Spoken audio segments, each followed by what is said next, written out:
Welcome to Politics Done Right. I am your host, Egberto Willies. This is a progressive program that will take the mystery out of politics. This is the program that will encourage you to make sure government becomes we the people. Whether you are liberal, progressive, conservative, or otherwise, you get to air your point of view. We are an independent media outlet that, unlike mainstream media beholden to corporations, we only owe allegiance to you. Remember, you can also send me a tweet at EGBERTOWILLIES. That is at Egberto Willies. Let us engage. It is Politics Done Right. Well, folks, welcome to one more edition of Politics Done Right. I'm Egberto Willies out of Kingwood, Texas. Yes, I am here. British MCP, welcome aboard. Neil Leon, welcome aboard. Ashley is right now, believe it or not, she drove to Baltimore. Her mother drove her to Baltimore today to do one of her important exams. So for the schooling that she's doing. So thank goodness she's still doing fine. Left side is really kind of, you know how that is. She's still trying to recover strength on the left side. But that young lady is a trooper. She is a trooper. Went and spent 10 days with my daughter in Washington, D.C. And, we went through a lot, therapy, all that great stuff that we did.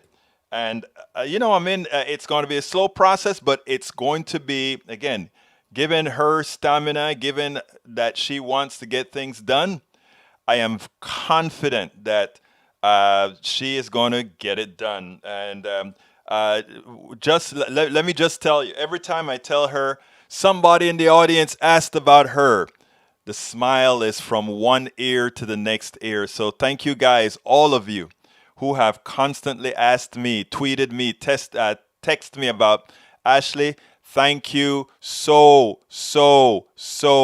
kindly for the interest in my baby girl. I love, I've always loved you guys, but I just love you for showing that human interest, because in these times, so often we forget in our political fights that the most important thing really is humanity, and that is fighting for things that not only liberals want or not only progressive wants. Yes, I'm a very progressive guy, but I wish no harm, no ill events, no illnesses are onto anybody of any particular ideology. Because I tell you what, when I'm breaking bread with everybody, the one thing I see when we get away from the indoctrination of this system that tries to keep us fighting against each other, the one thing that I always see within folks is that necessary humanity. And when you get everybody away from those incidentals, those things that we fight so hard about, deep inside, that person, many times that you want to hate, that person, many times you realize, damn, that's just a scared creature. That is just somebody who has been lied to. That is just somebody who, again, we have to be very careful and not allow any of that to occur. So that is what it's all about. That is what it's all about. So thank you guys so kindly for doing all that you've done. Thank you so kindly for your humanity. Thank you so kindly for displaying that interest in my little sweet baby daughter. Anyhow, we got a great show for you today, folks. We have a great show for you today. Let's get busy. Title of the show today, let me get that on the screen. Title of the show is Michael Nigro, COVID-19 long hauler, state talks deniers, and more. We also have film director and journalist Michael Nigro, a long hauler, talks about COVID-19 deniers and how do we move them to the real world. And the topics that we have videos for today: Texas Lieutenant Governor stiffs Pennsylvania Lieutenant Governor of $2 million for unexpected voter fraud found. Democratic analyst Karen Finney outlasts a frazzled bully, former GOP Governor Chris Christie. Color of Change Heather McGee has a poignant message to the white Trump supporter. And of course, we completed with Michael Nigro. Curtis, thank you so kindly, my brother-in-law. Love you guys. Love you too, brother. Love you too. So, folks, thank you all for being here. Let's go ahead and get started with our first video. This one is going to be funny, guys. I think you're going to find this kind of cute. Check this out. You gotta love John Fetterman. John Fetterman is a lieutenant governor of Pennsylvania, and of course Dan Patrick's the lieutenant governor of Texas, who put up $1 million and said, if you find voter fraud and report it and we put somebody away for that, we are going to give you some money, up to $1 million. Well, you know what? John Fetterman did take him up on it on Rachel Maddow's show. Why don't you listen to this, and then we'll take it on the other side. The president telling tall tales, the president telling porcupines about these fantasies of widespread voter fraud. That has not succeeded in actually turning up any voter fraud. But the Republican lieutenant governor of Texas has taken a different approach to this problem. A few days after the election, Texas Lieutenant Governor Dan Patrick announced that he was ready to pay up to $1 million to anybody who could find evidence of this supposed voter fraud, which the president has been saying cost him the election. This $1 million prize from the lieutenant governor of Texas was not just for Texans. Offer valid in all 50 states. He said, quote, whistleblowers and tipsters should turn over their evidence to local law enforcement. Anyone who provides information that leads to an arrest and final conviction of voter fraud will be paid a minimum of $25,000 and maybe $1 million. Soon after the Texas lieutenant governor threw that chum into the water, he got a bite. The Democratic lieutenant governor in Pennsylvania, John Fetterman, responded, said he had taken on the challenge and he had succeeded and he wanted his money. He dug up an instance of voter fraud right in his home state of Pennsylvania. It was maybe not the kind of voter fraud his Texan counterpart was hoping for, but he did try to collect just the same, saying, quote, hey, Lieutenant Governor Patrick, it's your counterpart in Pennsylvania. I'd like to collect your handsome reward for... Lieutenant Governor Fetterman said he was willing to accept his payment from Texas. So far, not a peep from Austin, though. Joining us now is John Fetterman, the Lieutenant Governor of Pennsylvania. Mr. Fetterman, let me ask you first about, have you actually heard anything from him since you tried to claim the reward? No, my dude owes me at least $2 million. Yeah, we had 2 instances of voter fraud in Pennsylvania that involved Republicans having relatives vote for Donald Trump.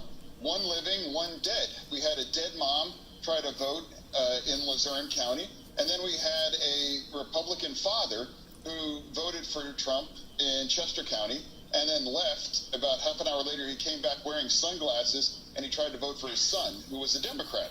So, I mean, this wasn't the best and brightest of, but in terms of, Lieutenant Governor Patrick owing me, I mean, it's like I'm still waiting for those $2 million in Sheets gift cards, but so far, actually, the lieutenant governor did reach out to me on Twitter, and he got dragged all over again for not paying up.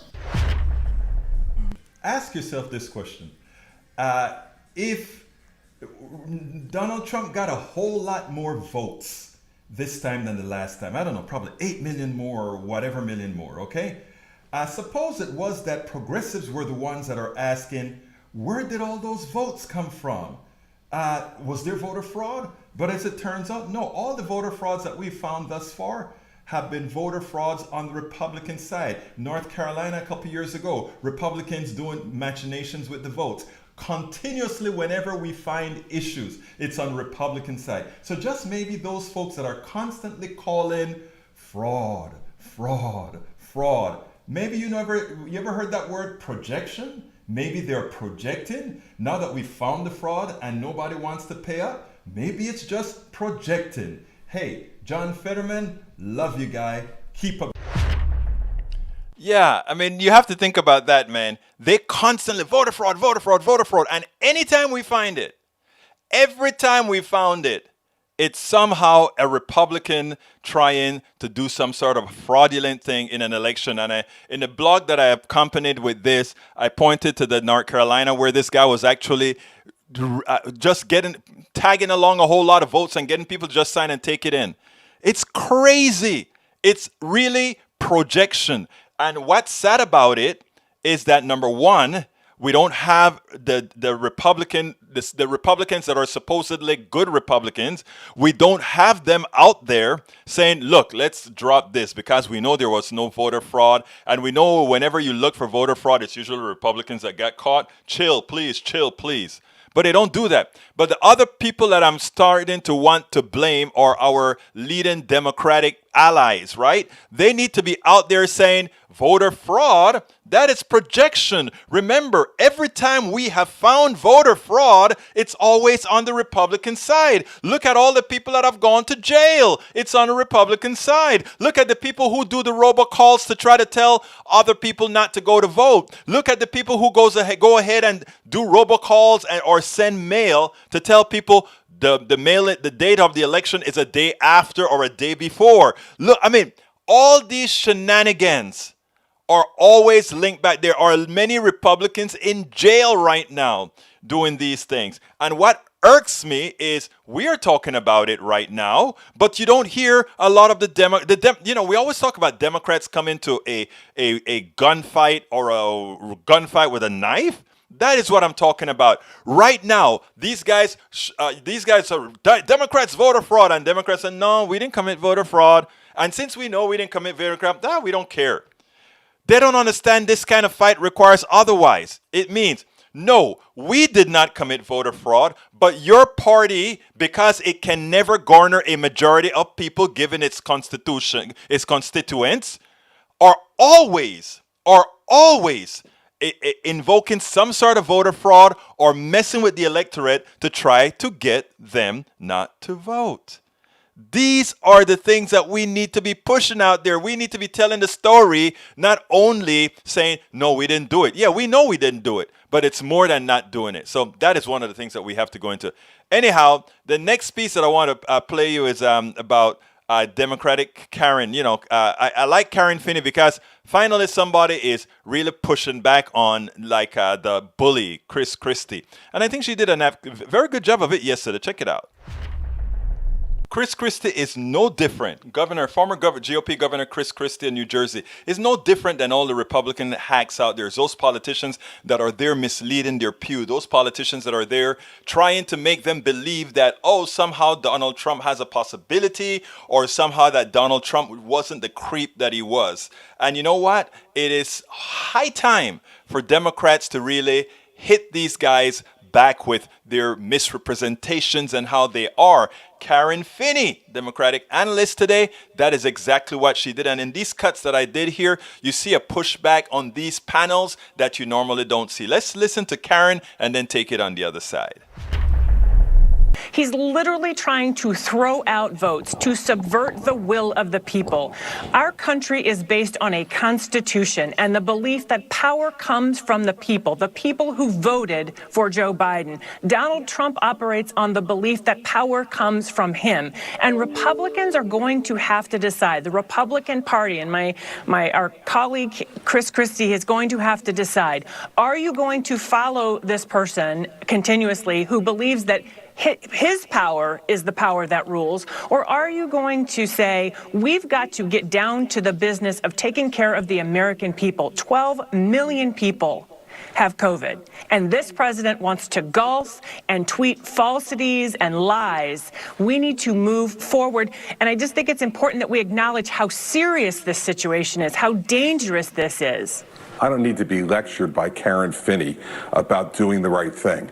On election night, after the president spoke, I said, you either present the facts or you can't make the charge. Around I am not trying to words lecture like that, and that's what. And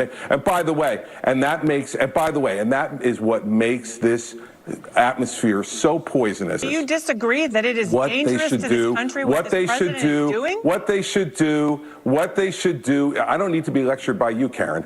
What we need to do is to do the right thing. This isn't about being lectured by me. This is about doing the right thing. I was trying to acknowledge that you said the right thing and questioning what your party is going to do going forward. But if you want to take it out on me, that's fine. Every United States senator. I love it. She said what she wanted to say. She expressed what he was doing, and she got it out. And the fact of the matter, unlike in the past where they let him say what he had to say, and then nobody went ahead and did the necessary analysis, That is exactly what she did. And she said, is your party going to step up? Oh, you're saying the right things right now, Governor Christie, but is your party going to step up and say that what Donald Trump is doing is destroying democracy by his act, by simply putting it out there that he doesn't care that he lost by a huge amount, that this was a landslide election for Joe Biden. He doesn't care. He wants power and he wants to hold it. Good job, Karen. And it is high time for all the men as well to hit these guys back. I see all the women doing it. It's time for the men to do their job. You know what? It's funny. I'm still using the word landslide election, right? Given that the way the votes were counted, I was a bit concerned earlier on because when the vote, even I should have known better, right? But when visuals get to you. And I kept on saying, okay, it wasn't a landslide, but we still won, right? But the truth of the matter is the election was a landslide. And luckily for the Democrats, they really brought out a hell of a lot of people. But Trump as well brought out a lot of people. Said, where the hell did these people come from? Can America have that many people that allow themselves to be taken in by Trump? If you don't go with conspiracy theories, etc., you'll say yes, they have about a good 50-something, 60% of the white population and almost nothing of the rest. But given that the white population is so large, that is why Trump can still be competitive, not win, but still be competitive. But even with that maximized output that he had, with that maximized output, it is still a good landslide. But let me say one thing. Michael says Egberto election results 79.873. Far as I'm concerned, landslide is over 60%. Not in the way elections are run today. I couldn't consider that. But let me give one other caveat here. Suppose we were conspiracy theorists. We could say, where did those people come from? Where did those people come from? By the end of it, it's going to be between 6 and 7 million people that makes a difference. And that's a lot of people, right? And a lot of people say, where did those people come from? Well, they came from the misrepresentation by Donald Trump and his people, something that we need to learn for the next election. The reason why, because when they're done counting the amount of votes inside of the Congress, Congress got shrunk. But when they look at the counts, they're going to see a lot more people voted for Democrats in both the Senate and Congress, and still Congress is going to have lost members, and the Senate is probably going to be sort of iffy. But here's the deal. That is what gerrymandering does. And the problem is we did very little to overcome gerrymandering this time around. So we are going to have to overperform for the foreseeable future. We're just going to have to overperform for the foreseeable future. Anyhow, this other video, I'll let it speak for itself, and then we'll move on from there. Even with a Trump loss, the news at large is still Donald Trump. Donald Trump just won't give in. And why is it Donald Trump doesn't feel the necessity to give in? Because he has his posse. Over 70 million people that still believe in him because they believe what he says. And then over the weekend, I was listening to one of the MSNBC shows, and there was Heather McGhee. Why are these people listening to him? And she hit the nail on the head. Check this out, and then let's take it on the other side. Just going to say, Jonathan is so right there, and let's be very clear why we could get to a 77% of Donald Trump voters who believe this lie. First of all, it's because of nearly a decade of Republican donors, litigators, lawsuits, think tanks trying to undermine voter protections with this lie about voter fraud, right? Donald Trump was not the first one. He doesn't have a new idea in his head. It came from the right wing. And we saw it sort of move and try to substantiate claims that we need to have a photo ID requirement, as if people are going to risk going to jail to vote twice in an election where it's very difficult to get people, to have the kinds of things that they need to be able to vote. Second of all, this is clearly about race. Like, I want to be very clear. In the white imagination, there is a very quick transition from, when you see a person of color and you think criminal. And that's not because of something, that happens in the white mind by itself, right? That's something that has been a story that has been sold over generations in this country and is hammered in nightly rhetoric on, Fox News and in the right-wing media, right? So the idea that a citizen would do something illegal by casting a ballot only can travel.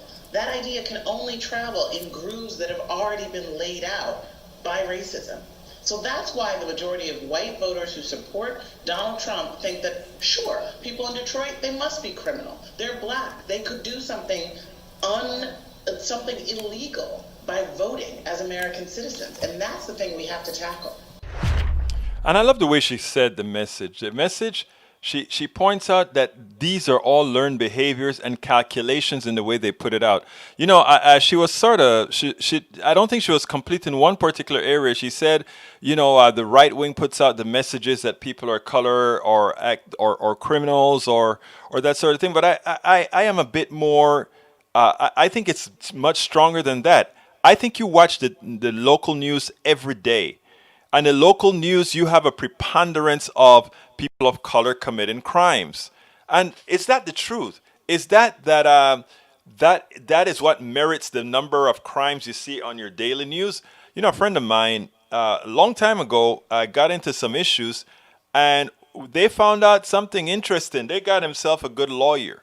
And when they went into that probation area, that second chance area, that part of society that never makes it on TV to say, I stabbed my wife, I choked my wife, I did something wrong. It never shows up on TV. But all those people were there.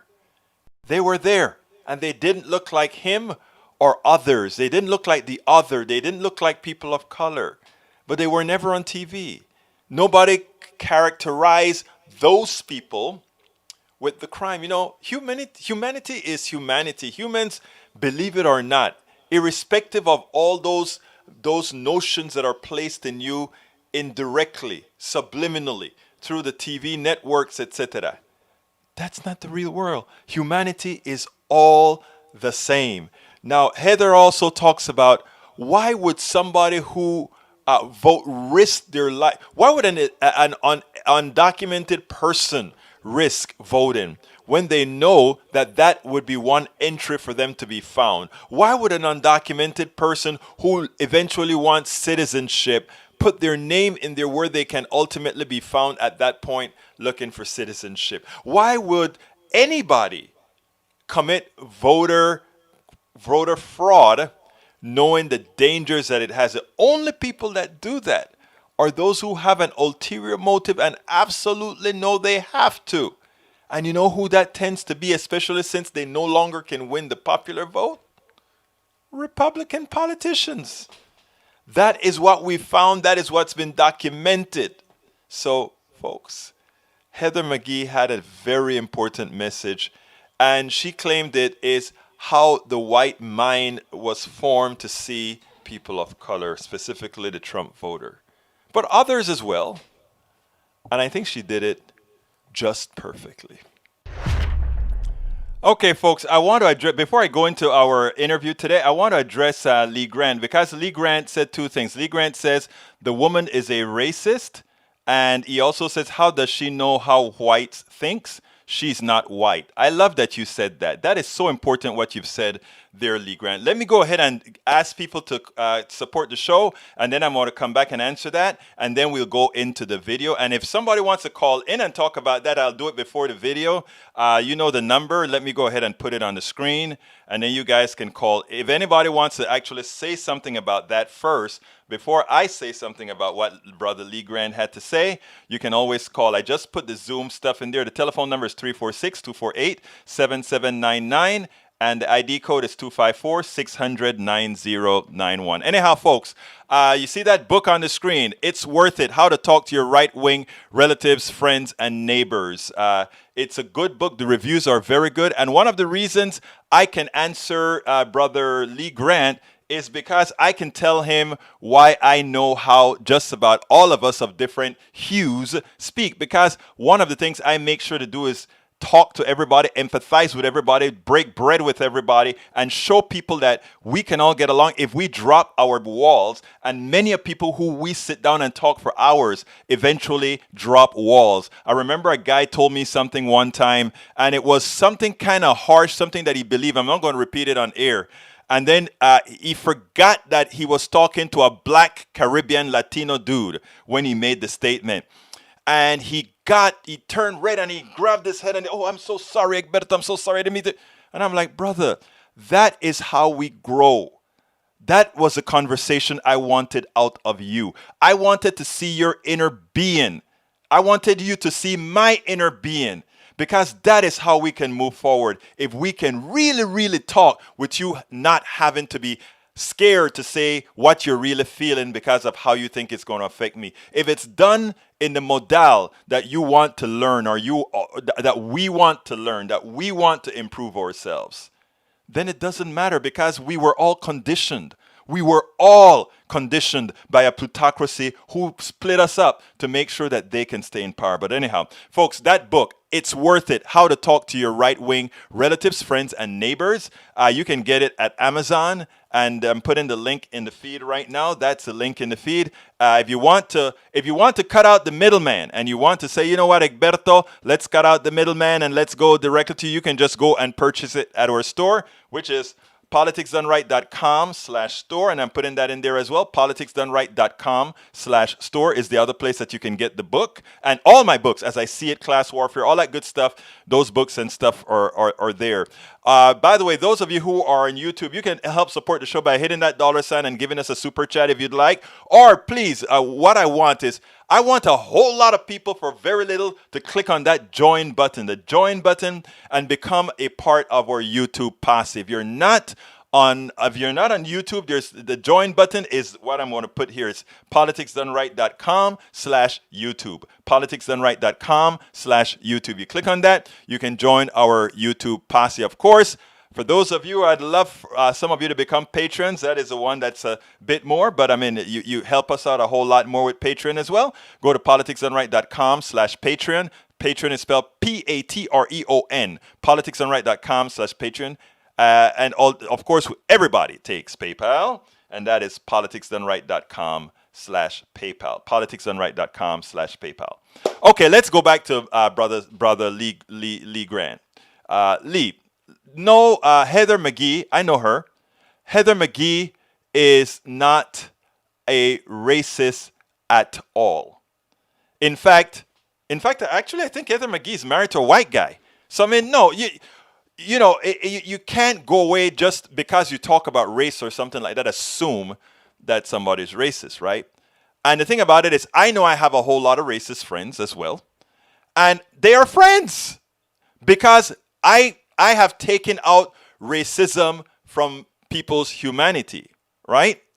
I have separated people's racism from their humanity. Why and how? I understand. What I preach is that we have a plutocracy, those who run this country, right? Those who run this country depend. Oh, great, the duck that quacks. Send me a picture with it so I can put it on the website, the duck that quacks. I want to see you with your T-shirt on. But anyhow, I understand. The people who run this country, the people who run this world, it's a very small minority.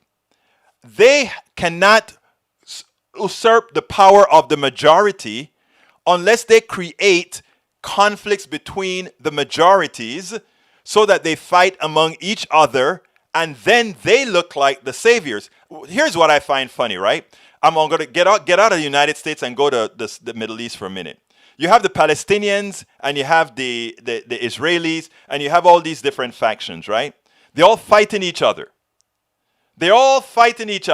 Yes, send me a picture with your mask to bridge so I can put it online. I want to take some of these pictures and put it online. Anyhow, so here we go. You have all these factions around the world fighting each other, right? Funny that some of them are cousins. But you know what? You know what the commonality is? They are all supplied by the arms industry that we run. So you see them using AKA AR-15s and for the Palestinians, and all these guys are using the same weapons. All these weapons made by the West, Brazil, America, France. All these guys make the weapons that all these guys fighting each other by. So it is in the interest of the plutocracy that we keep all that dissension. There's no difference here in the United States. We cannot have a society where all of us sit down and break bread and say, race is a stupid thing. It doesn't really exist. That my pigmentation is different than yours doesn't exist. And that is sort of what Heather McGhee was telling you, Lee Grant. Heather McGhee wasn't trying to say, I am somehow white by knowing the white mind. I could have said the same thing she said. Just like you could have said if you went ahead and made the effort to break bread with a lot of black people in a lot of different parts of America and the world. You would have been able to say, well, black Latinos have a tendency to do this.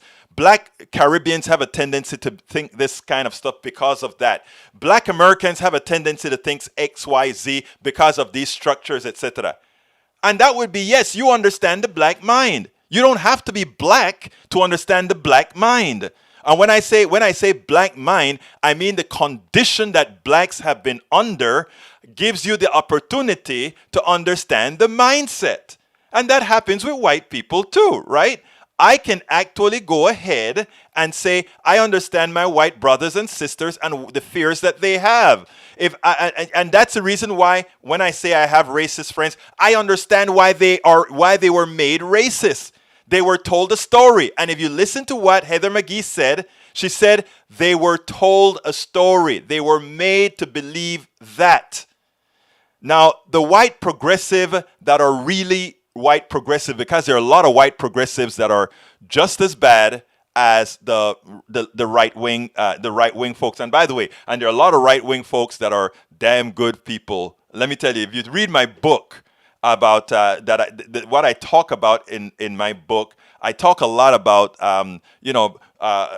progressives putting a big shirt on and thinking we are the better people because we understand X, Y, Z, and we are no. The soul. It doesn't matter if you got a right-wing soul or a left-wing soul. If you got a soul where you care about humanity, even after you talk about ideology, you break down and you start to say, oh, no, but I want to help folks. And that's, by the way, that's the way it used to be. But anyhow, so you can actually say those things, Lee Grant. And I hope you're absorbing what I'm saying, brother. Because Heather, what she said is actually true. Go to my egbertowillies.com and please listen to what she had to say again. And try to listen to it, please. I ask you so kindly. Listen to it in the context she was saying it. She was not trying to put down anybody. She was actually giving these folks an out for being wrong, an out for being gullible, an out for all these different things is what she was doing. And I thought at the end, that's why I said, I thought she did an admirable job of that. Now, Lee, so check that out again, and then let's talk about it. But for now, let's go ahead and get busy with brother Michael Nigro, because as you know, the coronavirus, a lot of people on the right somehow don't get it. They don't understand long haulers. Yesterday, 60 Minutes had a great piece on it. And here we go with Michael Nigro, who has actually or is actually living this stuff. But beforehand, John Cotter, how you doing, my brother? Great to see you. Lee Grant, welcome. Michael Rudnin, you're a bit late today. Brige MCP, welcome. Jacoby G, ¿cómo estás? The duck that quacks. Just love that name. AQ. Let's see who else is here. Paul Fleming, welcome aboard. Daniel Ledo, how you doing, sir? Brother, you'd hate when I say that, but I just want to nag you, bro. Let's see, because he doesn't want to like me. Daniel Ledo doesn't want to like me because I'm that lefty son of a gun. Val Hansnuff, Tank 28, welcome. Let's see who else is here. Christine Park, welcome aboard. Pres-elect Tank. Mary Doer, welcome aboard. Let's see who else is here. Christine, I think I got Christine Park already. If I forgot you, just drop a line underneath there and I will acknowledge you. I think I got everybody now. Oh, Leon. Neil, Leon, welcome aboard. And let me see those last few messages. Oh, a T-shirt. Got a mask. Need a T-shirt. Yes, you need a T-shirt. Go to the ¿cómo se llama? Go to the YouTube and click on that T-shirt. You can get this one. This one is really nice. It has a little logo right here, and then the I support independent media. We have a few others as well. Anyhow, let's see what else. Everybody listening, go get a T-shirt. Help out Politics Done Right. Okay, let's go ahead and listen to El Señor Nigro. How do I say that? Lynn Giluli, thank you so kindly for being here. So, folks, before I go, don't forget, click that join button, become a part of the posse. Here we go with El Señor Michael Nigro. Welcome to one more edition of Politics Done Right. I'm Egberto Willis. Today we are honored once again to have Michael Nigro, who is an award-winning filmmaker, 6 times Emmy-nominated writer, director, and multimedia journalist based in Brooklyn, New York. His penchant for breaking news and social justice movements has put him in the forefront of some of the most crucial of our times, including crucial stories of our time, including Occupy Wall Street, Standing Rock, the 2016 presidential election, Charlottesville, covering the immigration crisis in multiple locations in Mexico, where he's also received some stuff on, the Yellow Vest movement in France, the ongoing protests in Hong Kong, to name a few. His work has been featured in the New York Times, The Guardian, Vice, Intercept, NPR, Time, Rolling Stone, Newsweek, among others. He's a frequent contributor to Truth Dig and a former front-line correspondent for BuzzFeed News. Michael Nigro, welcome to Politics Done Right. That is a hell of an introduction. Thank you, sir. Well, I mean, it's warranted. If it didn't happen, it wouldn't be there, right? Right. But you know, it is great having you. But you know, we do a lot of politics, but I want to take this more as a human story, a story to instruct folks, a story to encourage folks, a story to tell folks, look, this is what's really happening in America today. And don't listen to the quacks out there that have ulterior motives. Listen to those who are going through it. Michael, you developed coronavirus earlier this year. You got COVID-19 earlier this year, and you thought you were recovered. And I saw a posting that you had on Twitter, and I said, Michael's story, we got to keep telling these stories, because you have the mass media telling everybody it's going to be okay. Things are just great. Some talk about herd immunity, meaning that, oh, you get sick, you get over it, and everything is okay. But there are these people called the long haulers. And it turns out you just may be one of them. So why don't you tell us, first of all, your story of getting the disease, your story of recovery, and what you're going through right now. I am unfortunately in that category of a long hauler. And I developed the coronavirus in March, way back in March. To even think back, I have this pre-corona and post-corona. Time is very strange to me now. When I went through my quarantine, it was a prolonged quarantine because I just never felt better, but then I wasn't positive. And I figured I'd get better. My background as a distance runner, marathoner, and then eventually into cycling. And before coronavirus, I was training for a 100-mile ride. And so I was in good shape. And I've been an endurance athlete all my life. However, I just wasn't getting better. And I went through a series of doctors, virtual doctor calls, and months went by. And I couldn't go up the stairs without feeling like I had just run a PR mile. I'd pick up cat poop and clean the litter box, and I'm out of breath. And I just kept going to these doctors, and they just had no idea. One doctor in particular, after just all this frustration, I had finally said to me, look, I've kind of moved on. You need to get into this study at Mount Sinai, and I'm going to try to get you into it. There's a waiting list. Now the waiting list is thousands of people, but I was lucky enough to get into it last August, and they're running me through a battery of tests everything from PET scans, MRIs, pulmonary, heart, brain, the things that long haulers are going through. And what long haulers are going through, it varies.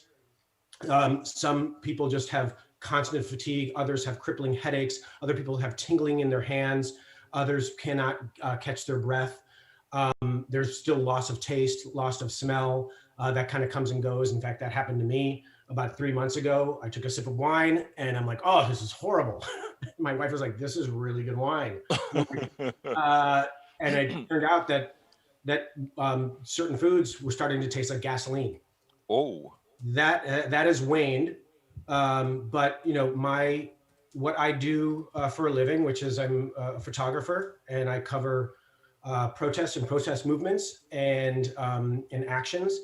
And it's been a way of how long haulers need to partition their time, because when you exert yourself as a long hauler, sometimes your body just shuts down. And when I was in Portland, I did try to go out and cover the Portland protests in October, September, I'm sorry. And I knew that I couldn't be out there all day. I went to the Proud Boys rally that they had, and I needed to really just partition my time. Unlike when I was at Standing Rock, where I would be out there for 24 hours. Unlike when I was doing Occupy Wall Street, where I'd be out all night. Unlike when I was at the Yellow Vest, when you go out and you just shoot, because you need to document these things, and then you go home and you file reports. I just didn't have that. And what I mean by when my body shuts down, it's not like, oh, just plow through it like you would if you're in a marathon. I mean, your body shuts down, and my legs just would feel, I couldn't support my weight. And my breathing was so labored that I would just have to kind of sit and take a moment. But these are things that the people at Mount Sinai are trying to figure out what is going on with long haulers. Why do relatively people that really fall into a category of 20 to 40 years old have these ongoing symptoms? And these are people who were in really good shape. They were all athletes. They weren't intubated. They weren't hospitalized, but it lingers. And I fall into that category. And I wanted to go public with this. And I think this is why you ran across my postings, which is I'm around people who still think it's theoretical, that think it's a hoax, and they're behaving, and they're just coming up with different theories of why this isn't real, why masks don't work, and it's infuriating. I understand people's feelings of freedom. I want my freedom, and you're taking away my freedom. I get that, but you can still be a decent person when you're talking in that way. You don't have to be. I don't even know if I can swear on the show. Go ahead. You don't have to be an asshole about it. You can have your freedom and still be a good person. And I think this is what I'm experiencing now, is this kind of rugged individualism that is running rampant throughout our country, where it's like, I can do what I want to do because I have the freedom to do it. I can go out and buy all the toilet paper because I can. You know what? What about the social contract that we have for each other, the unwritten one, where I think we really need to lean on each other in these times now? And that's why I came forward. I need people to know this story, and that people are really suffering.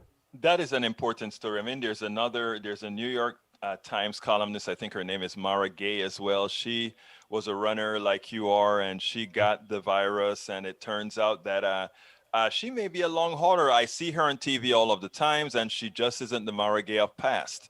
And I have a cousin who was a detective in New York.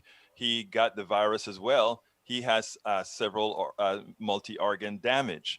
And so I mean, what we're looking at is serious. Some people seem to get it and not know that they had it before or whatever, but there are some studies out there as well that points out that even those that are asymptomatic and think they went through things perfectly, many of them, when you do scans on their lungs or other organs, they have sustained damage. They are just young and healthy, and that damage isn't quite yet seen until it will show as they get older. And of course, with a lousy healthcare system, those will be pre-existing conditions. Once they find out, oh, you once had COVID, so sorry, pre-existing condition. Now, I think it's also important for us. You made a statement there about this rugged individualism that we're talking about. Mhm. And I think it's a manufactured, rugged individualism by a few irresponsible people on the top. That is my view, at least. Because what I think is, I talk to people on the left, on the right, in anarchists and otherwise. And you know what I found? That people all care. People, when they're within their own frame, it seems to me that they care. But what happens is they get these cues from the outside. Somebody, Michael is trying to take away your freedom by suggesting you wear a mask. And whereas they would have worn that mask if they thought they were doing something just right, somebody has cued them that somehow wearing a mask is against freedom. Somehow this disease is a hoax. I think that is why your story, I think that is why you did the right thing for saying, I'm a well-known photographer, social media activist in general. I need to tell my story because when it's real, that is when people start to take it seriously, not when it's just a phantom. I think you and I talked about this last time I was on, which is, as a journalist, you don't want to be the story. Yes. And I talk about this with a lot of my photography friends, where all of a sudden you have to step out in front and become the story. And I eschewed it for so long with this. I've been in other situations where, yeah, I was the story. And why? Because I put myself in those situations, Charlottesville being one of them. I needed to tell that story of what happened to me there. This is just something that it just was boiling inside of me, simply because I have friends and family and acquaintances who have gone down these rabbit holes that refuse to believe reality and will deny it until it's frankly, it's just foolish. People who will tell me outright that masks don't work, and they give these cherry-picked pieces of information. And I'm like, how do you address this? In one piece I wrote, I don't know if you're familiar with Monty Python and the Holy Grail, but there's this famous scene where there's a black knight and they fight, and this knight just keeps getting one limb chopped off, another limb chopped off, until he's just a torso. And he's like, nope, it's just a flesh wound. And he's sitting there and he's just denying reality that he just lost, that he's going to die. And he just goes, okay, we'll just call it a draw. That is the way I feel when I talk to the people who are just denying what is blatantly in front of them, and people who know me that are denying what my experience, and thousands of other people, 12 million Americans have this, and they're denying it. We're not calling it a draw. We're calling that this is reality, and they're just denying it. Yeah, sometimes you would say things like, well, maybe if it happens to them, they will see the light. And it turns out that in the news recently, this doctor was saying he had a patient that was on his last breath. Astonishing. And he was still calling the virus a hoax.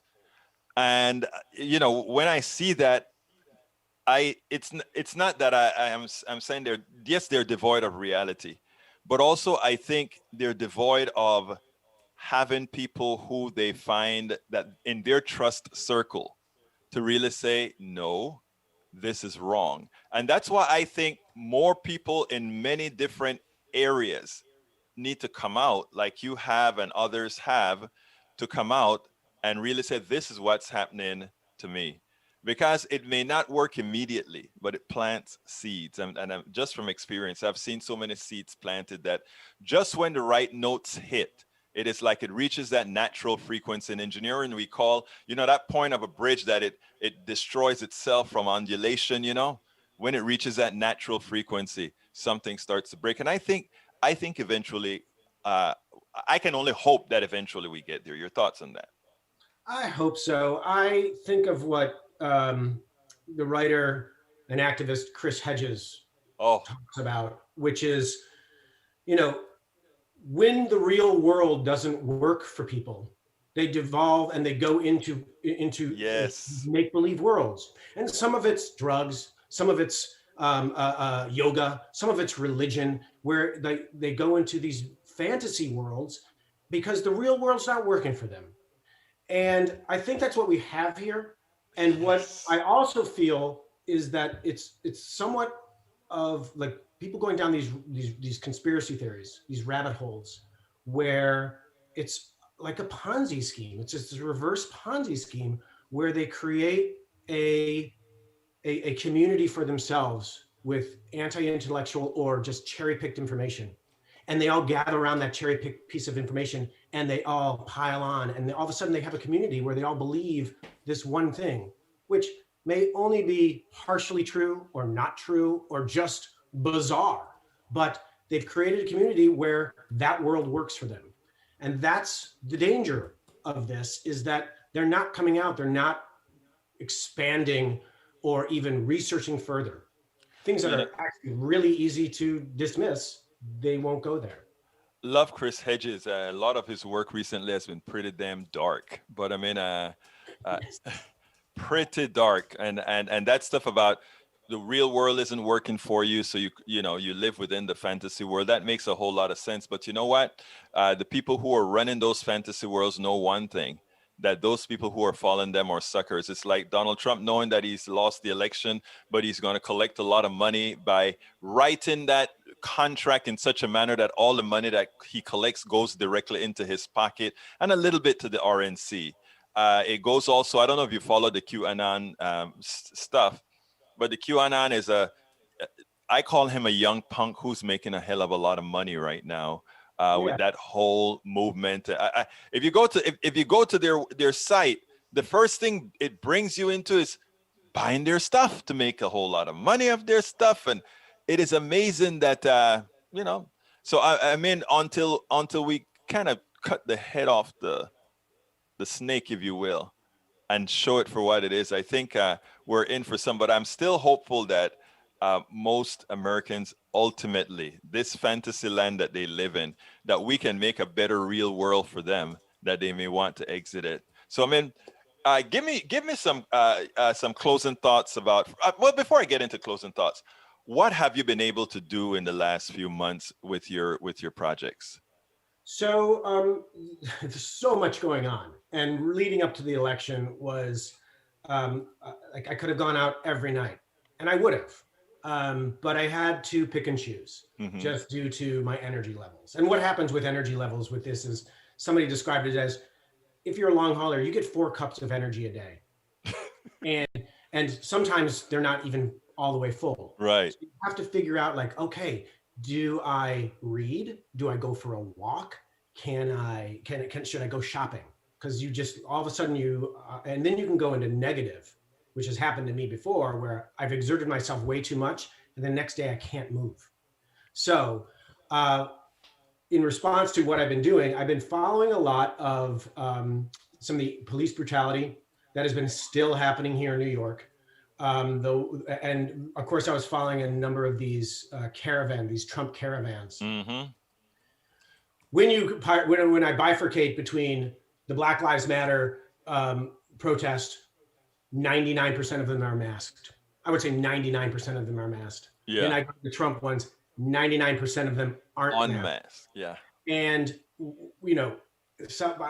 one my family member of mine was like, he's like, masks don't work. And I'm like, well, of course they're not working. Half the population's not wearing it. Like, come on, man. Like, but anyway, so I've been trying to follow those and document those marches and then those counter protests. And also the police brutality that is still going on. They now have a new bike division, and it's terrifying. They are all geared out with BMX gear, and it makes them feel invincible. They use these bikes, they swing them around as weapons, and it's basically a cage. It's a rolling cage for the protests. And if someone gets tangled up on that bike, they immediately are surrounded by the bikes, and then they are tackled and arrested because they were resisting arrest or interfering with police activity. Wow. Yep. So So you still going out there in the field and getting your stuff done. Trying, yeah. It actually makes me feel useful and gives me a feeling of positivity, which Are I you feel. Go ahead. are you posting with any of the majors right now, or are you just doing your thing? No, I file right now. I'm filing with SEPA USA, and so Uh-huh. then they put it out to AP and Getty, and so I'm able to get my work out. And then I have a new website that I just put up, which is nigrotime.com. Okay, so I'll add that to so nigrotime.com is up live and ready to go. Live, ready to go, and trying to keep it updated. So yeah. I hear you, but okay, what should I have asked you that I didn't ask you? Well, it's a question I can't answer, which is like, where do we go from here? How do we stay positive? How do we not get so angry? And frankly, Alberto, this is why I was getting so angry. I needed an outlet. I was just stewing at home with this stuff, and I needed to put it out there and try to put out something positive. The first draft of what I wrote was just brutal. And I had my editor wife look at it and she goes, "You can't. This is angry." And I'm like, well, I am angry. I'm really angry. But I think there's a way to position it and bring people into the fold and create these conversations. I was shocked people didn't know what a long hauler was. Shocked. And I mean, this has been going on for 8 months, and we don't know. So I just think to continue to keep the conversation going. I don't know where to go because I don't know how to begin these conversations with these deniers. It's really difficult. I will listen to them and try to steer them in the right direction. But when you are down a rabbit hole, it's like Bugs Bunny is your best friend. I don't even know how to have a conversation. I have a lot of patience, so I hang and I try to talk to them, and that's what I do. Look, Michael Nigro, it's been my pleasure to have you on the program once again. I think you're an asset not only to the movement, but an asset to this new, I'm going to call it our long hauler movement, getting that exposed out there. It is so important. Thank you for doing what you've done. And without further ado, you have a wonderful day. You too. Thank you so much.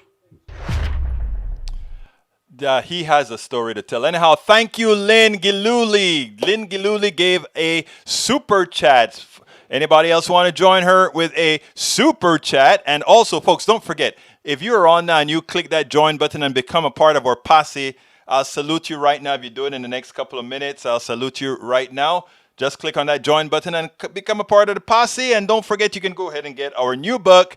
That new book on the screen. It's worth it. How to talk to your right-wing relatives, friends, and neighbors. It works, and something I think we have to do. We have to be humane with everybody and find a way to communicate. If you are not on YouTube right now, here is the link for you to go ahead and do that stuff on YouTube, politicsandright.com/YouTube, politicsandright.com/YouTube. And of course, Patreon, or rather PayPal, is always here. Politics Done Right. Your store isn't working on YouTube. Really? I'll have to check that out. But YouTube is its own store that they aggregate for us. And then we also have the rest. I'll check that later. Anyhow, folks, thank you. Let's see. Great show today. EW con cuidado, amigo. Jacoby G, thank you for the kudos, my brother. Thank you for the kudos. Let's see what else is here. I try the store again. The store should work. Let me go ahead and pull that up real quick and see if I can pull something up. Oh, I see. It says the page that you're looking for. It's missing a page. I don't know what's going on there.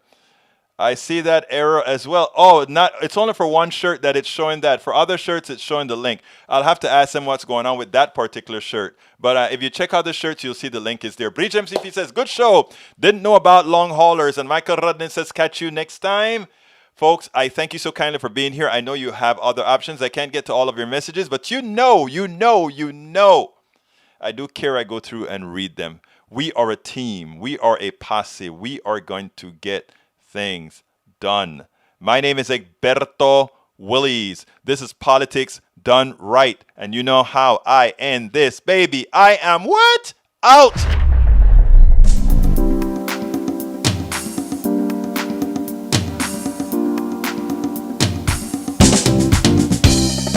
Welcome to Politics Done Right. I am your host, Egberto Willies. This is a progressive program that will take the mystery out of politics. This is the program that will encourage you to make sure government becomes we the people. Whether you are liberal, progressive, conservative, or otherwise, you get to air your point of view. We are an independent media outlet that, unlike mainstream media beholden to corporations, we only owe allegiance to you.